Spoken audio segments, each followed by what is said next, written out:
Guys, এই ছোট মেয়েটা কি বলছে একটু শুনে যাবে। গোটা প্রবাসীর মন কেড়ে নিয়েছে মেয়েটা, সোশ্যাল মিডিয়ায় কাঁপাইছে খুব।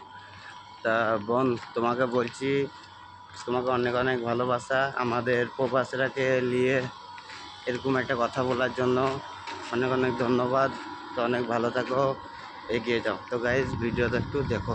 ও আমার প্রবাসী আঙ্কেলরা, আমার প্রবাসী বাবা, তোমরা সব সময় নিজের খেয়াল রাখবে, দেখে শুনে কাজ করবে, কখনো যেন ব্যথা না পাও। সব সময় মনে রাখবে তুমি কারো বাবা, আর বাবার কিছু হয়ে গেলে সন্তান এতিম হয়ে যায়, আর এতিমদের পাশে কেউ থাকে না।